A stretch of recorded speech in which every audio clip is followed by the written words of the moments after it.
एक जंगल में एक विशाल वृक्ष पर बहुत से पक्षी रहते थे।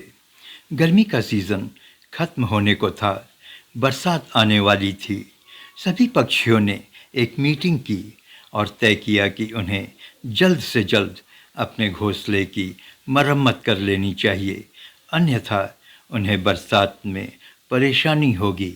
दूसरे दिन जब सभी पक्षी अपने घर की मरम्मत के लिए खरपतवार ढूंढने के लिए निकलने वाले थे, तो उन्होंने कौवे से, जो कि एक हड्डी को नोचने में व्यस्त था, कहा, भैया तुम हमारे साथ खरपतवार ढूंढने नहीं चल रहे हो?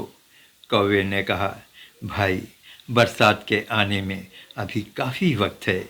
अगर तुम लोग जाना चाहते हो तो जाओ, मैं तो अभी खाना खा रहा हूँ। उसके बाद ठंडा ठंडा पानी पीऊँगा और फिर थोड़ा आराम करूँगा।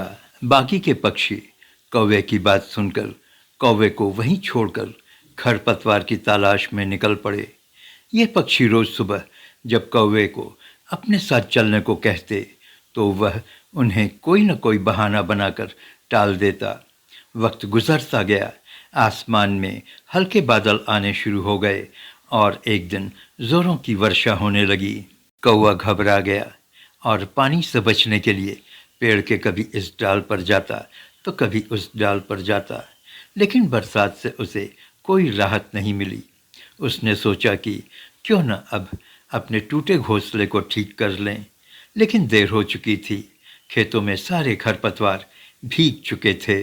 कौवा जब दूसरे पक्षियों के घोंसलों में घुसने की कोशिश की तो सभी पक्षियों ने अपने घर के दरवाजे बंद कर लिए। बरसात बराबर होती रही और कौवा बराबर भीगता रहा। उसे निमोनिया हो गया और एक दिन वह मर गया। इसी तरह बनारस के एक गांव बीरीबारी में शरद नाम का एक लड़का रहता था। पढ़ने लिखने में तो वह तेज था, लेकिन था बहुत आलसी। उसके सामने जब भी कोई काम आता तो वह उसे टाल देता और कहता, कल कर लेंगे। लेकिन कल कब आता है? उसके घर वाले उसको समझाते और उससे कहते, शरद समय की कीमत समझो, ये समय तुम्हें कहीं से कहीं पहुंचा सकता है, तुम्हें राजा बना सकता है। लेकिन जिसने समय की कीमत नहीं समझी, यही समय उसे राजा से रंक बना सकता है। लेकिन शरद के कान पर जूं कहाँ रेंगने वाला था। वह अपने माता पिता की बातों को हवा में उड़ा देता था। उसके माता पिता उसे बहुत समझाते थे कि फालतू के कामों को छोड़कर उसे पढ़ाई में मन लगाना चाहिए, अन्यथा वक्त निकल जाने पर पछताने के अलावा और कुछ हाथ नहीं लगेगा। लेकिन शरद तो इधर उधर की बातों में मस्त रहता था। उसे अपने माता पिता की बातें बकवास लगती थीं। शरद के माता पिता पढ़े लिखे और संस्कारी थे। वह चाहते थे कि उनका बेटा उनकी तरह पढ़ लिख कर एक अच्छा और संस्कारी व्यक्ति बने और एक अच्छी नौकरी करे। इसलिए उन्होंने शरद को शहर के एक बड़े कॉलेज में दाखिला दिलवा दिया। लेकिन शरद के दिनचर्या में जरा भी फर्क नहीं आया। दिन भर मस्ती करता और रील्स, यूट्यूब आदि में व्यस्त रहकर अपना कीमती समय बर्बाद करता। एक दिन उसके एक दोस्त का फ़ोन कॉल आया। उसने शरद को बताया कि उसका सिलेक्शन प्रोविंशियल सिविल सर्विसेज में हो गया है और वो मजिस्ट्रेट बन गया है। शरद को जैसे झटका लग गया हो। शरद अतीत में खो गया। बचपन में उसका दोस्त पढ़ने में बहुत कमज़ोर हुआ करता था, जबकि वो अच्छे नंबरों से पास हुआ करता था। आज उसका यही दोस्त उससे बहुत आगे निकल गया था। एक दिन जब वो हॉस्टल से कॉलेज पहुंचा तो पता चला कि उसका क्लास फेलो संदीप की नौकरी एक एमएनसी में लग गई है और उसकी सैलरी शुरुआत में ही 1 लाख रुपए है। शरद जैसे जाग गया हो।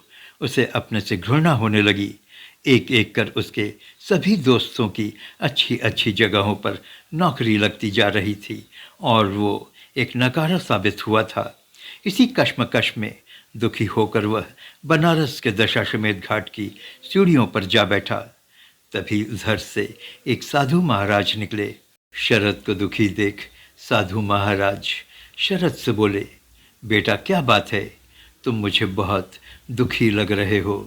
शरद ने अपनी सारी व्यथा साधु के सामने उड़ेल दी। साधु एक पहुँचे हुए सिद्ध पुरुष थे। उन्होंने शरद की परेशानी समझी और उसको एक कहानी सुनाई। एक बार की बात है, एक राजा के पास एक नहायत ही गरीब आदमी आया और राजा को बताया कि वो बहुत गरीब और भूखा है। उस आदमी की पूरी बात सुनने के बाद राजा ने उससे कहा, मैं तुम्हें अमीर बनने का एक अवसर देता हूँ। सूर्यास्त से पहले तुम हमारे खजाने में से जितना सोना ले जा सकते हो ले जाओ और अमीर बन जाओ। उस गरीब आदमी की आंखें चमक उठीं। उसे राजा की कही बात पर विश्वास नहीं हो रहा था। उसने राजा के सामने हाथ जोड़कर कहा, महाराज आप धन्य हैं। और वह सोना भरने के लिए बोरा लेने अपने घर की ओर दौड़ पड़ा। उस आदमी के जाने के बाद राजा के मंत्री ने राजा से कहा, राजन आप ऐसा कैसे कर सकते हैं। राजा ने कहा, मंत्री जी मैंने उस आदमी की पूरी बात सुनी।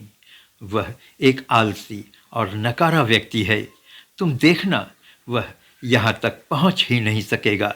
अगर वो जरा सा भी अक्लमंद वह आलसी नहीं होता तो मेरे कहते ही वह सोना उठाने लगता, न कि बोरा लेने अपने घर जाता। वह गरीब व्यक्ति रास्ते भर सोना की चकाचौंध में डूब गया। घर पहुंचा और अपनी पत्नी से पूरी कहानी बताई। पत्नी ने कहा, तो यहाँ क्या कर रहे हो। उस व्यक्ति ने कहा, बहुत भूख लगी है, कुछ खाने को दे दो, फिर जाता हूँ। खाना खाने के बाद पत्नी ने उसे जाने के लिए कहा तो उस व्यक्ति ने कहा, भगवान खाना खाने के बाद अगर आराम नहीं किया तो काम कैसे करूँगा, बोरा कैसे उठाऊँगा। थोड़ा आराम कर लेता हूँ, फिर जाता हूँ।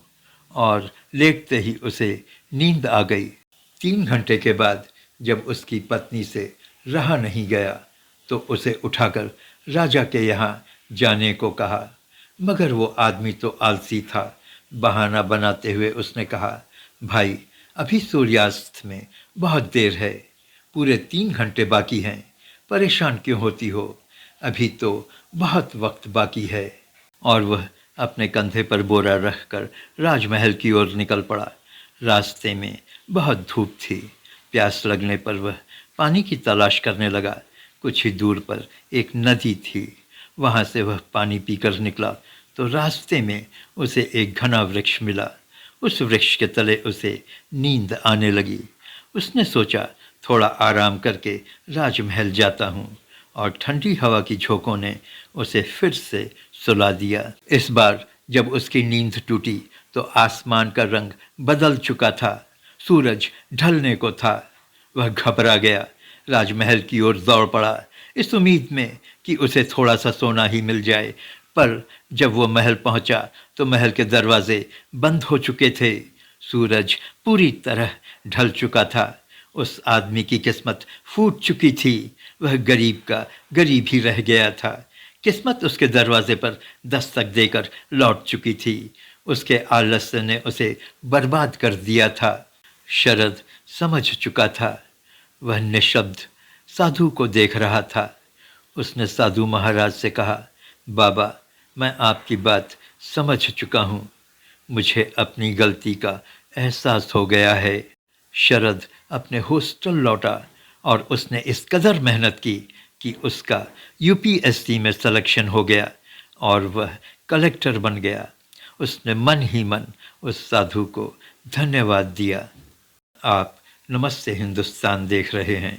प्लीज़ लाइक शेयर और चैनल को सब्सक्राइब कीजिए। Thank you.